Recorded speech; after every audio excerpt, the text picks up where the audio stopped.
Happy Sunday to one and all, and welcome to another frequently asked questions video. I've had some very interesting ones. I always get some very interesting questions, but these this week are extra special, and I'm excited to dive in and talk about them. So let's get started. The first question I'm going to talk about today was sent in just this morning by Diane, so thank you so much for sending that in, Diane. And Diane wanted to know, where is the best place to get pictures to illustrate your story with? There are two answers to this. For convenience, I recommend Unsplash. Unsplash is directly integrated with Medium, so if you're, typing away on a story on Medium and you look to the right, you'll see a little plus icon. If you click that, it'll extend with a few formatting options. One of those is a magnifying glass. That's your Unsplash integration. And that little magnifying glass lets you type in any keyword you want. Cheese, food, you can tell I'm a little hungry, hiking boots, whatever. You type them all in and it'll provide you with a list, like a whole bunch of different options to choose from. You can pick one and it'll automatically populate inside your article exactly where you want it with even the photo accreditation, like who took the picture, already inside without you having to do a single thing. I don't like Unsplash very much for two reasons. Firstly, the way it filters I find isn't great. So if I type in woman, I might get like 10,000 images. If I type in woman eating, I might get 12,000. If I type in woman eating cheese, I might get 14,000. And it's because instead of narrowing down the field as I add keywords, it will add any pictures which have any of the keywords. So I might get just a block of cheese instead of a woman eating cheese on my images. Personally, I find that makes it hard to navigate. And secondly, because the images are sorted by popularity and there's no way to change that, when you type in sad in your Unsplash integration, you're just going to see a ton of pictures which you probably see all over Medium all the time, because lots of people will type in sad and pick the first image they see.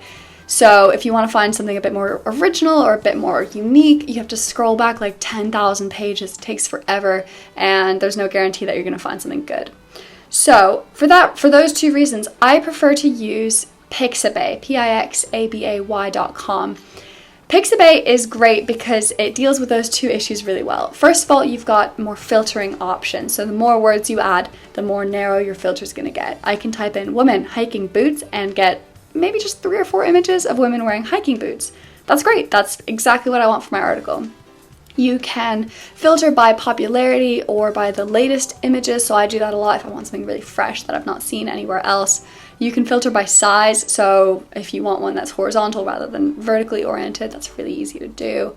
And again, you can just click download, you copy paste the little accreditation option, and it's a little harder to put into your Medium article. You have to click an image from your computer rather than just searching Unsplash within the article.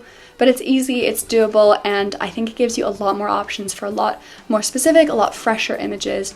And that's really important for a Medium story. The headline image is the window into the soul of your story, so it's worth giving it a lot of thought. Question 2 was submitted by Jim, and Jim wanted to know, should I be submitting my stories to publications? Jim noticed that I personally don't send in that many to publications and wanted to know, is that strategic? Why is that?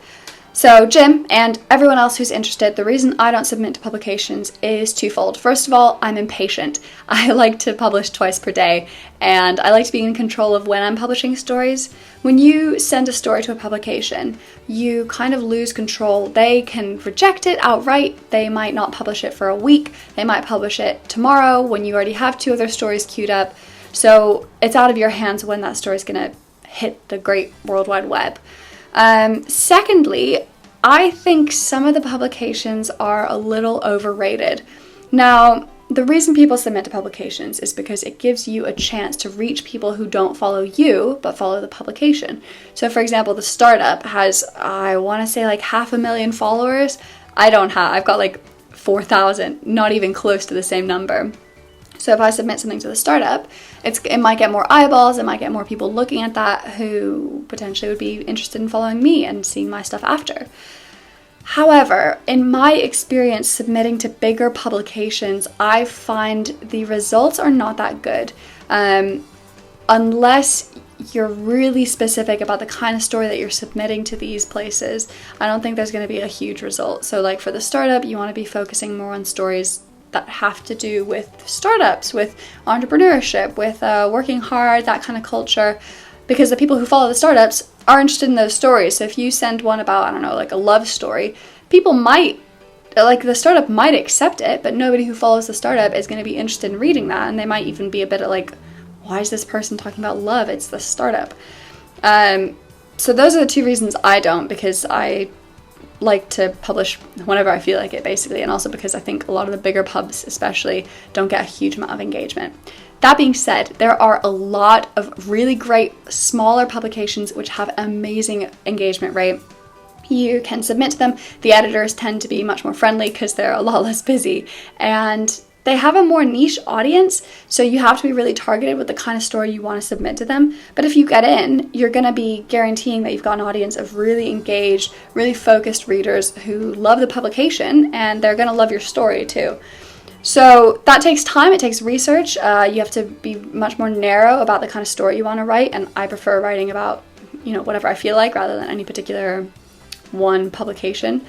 But that is a way to get more eyeballs on your stories if you have a specific story in mind, or if you're up for writing a specific story for that publication. So at the end of the day, it's up to you. And if you're happy to wait a little while and you're happy to spend a little bit of time and research making sure your story's focused and geared towards that publication, it's worth it. It's just for me personally, a lot of times it isn't, but it's up to you. So question 3 is, can I count on steady growth on Medium? Sent in by Rima. So no is the short answer. You can't count on steady growth. I have been trying to publish twice per day since maybe like January, February, and I haven't seen steady growth. Some months I make less than I have in months previous. Some months I make a lot more. As far as I can tell, even though I'm constantly getting more followers, it doesn't correlate to the number of followers I have. It's just if I get lucky, if one of the stories I write really takes off, if it really resonates with a lot of people, and some months that doesn't happen for me. So you can't count on steady growth. You can, not in the short term anyway. So month on month, you're not going to be seeing an increase every time. Now, 6 months ago, I'm doing way better than I was 6 months ago. But in between that 6 month span, there have been ups, there have been downs, there have been very deep downs. But if you're keen to see growth on Medium, you have to stay focused on the long game. It might take you a year, it might take you 2 years of steadily grinding away. Keep writing those stories, keep building your audience, people who are going to be excited to click on your name when they see it on their homepage. It's not going to keep going up day to day. You're going to see dips, and the best thing you can do is just keep your head down and keep writing. I had a very interesting question sent in from Jason, who wanted to know how he could get rich on Medium. Now, the format of the question Jason wanted to know was more along the lines of like, so he could see that I was making, $1,500 a month, and he wanted to know how he could increase that to $10,000 a month. And the short answer is I don't think you can. I don't see very many people, maybe like literally a handful, like 5 or 6 people who get rich on writing on Medium. Most of them bolster their income through some other method as well. So I'm not writing on Medium to become a millionaire. I don't think that's ever going to happen. I write because I love to and because it's nice to be financially rewarded.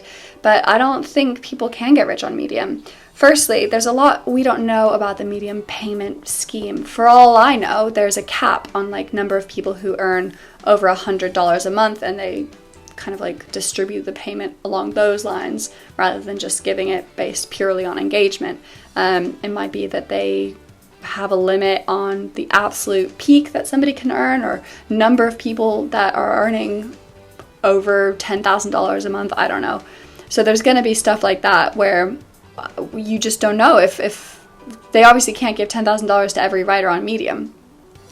So I don't think it's possible to become rich on Medium. Now, you can become rich from Medium, which sounds like the same thing, but it's different. And what I mean by that is I've used Medium as a springboard to do other things. So I have a couple freelancing gigs on the side. I started doing these videos. I've got my mailing list.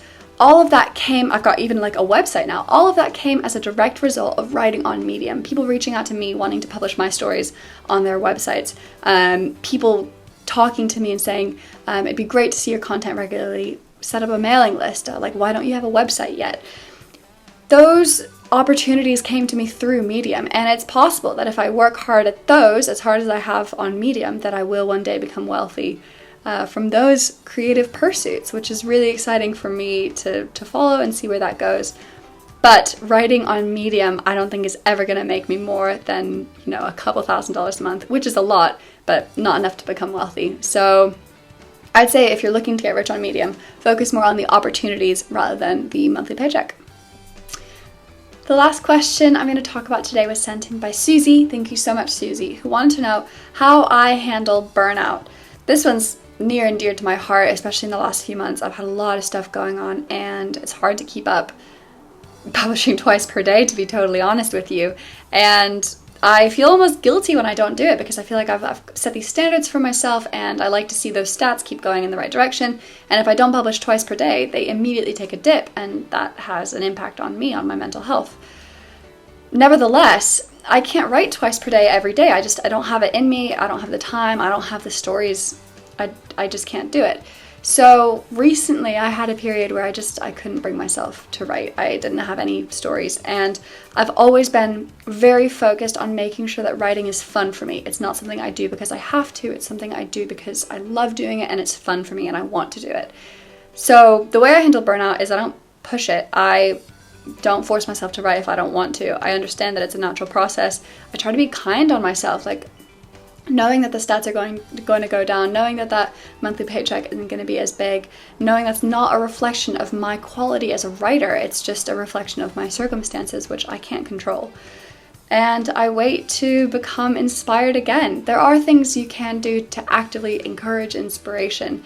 Personally, I go for like walks in nature, and I browse Twitter, and I read stories on Medium, I talk to my mom, and all of those things will put me in the mood for writing. I'll get an idea I can't help but explore further in a story.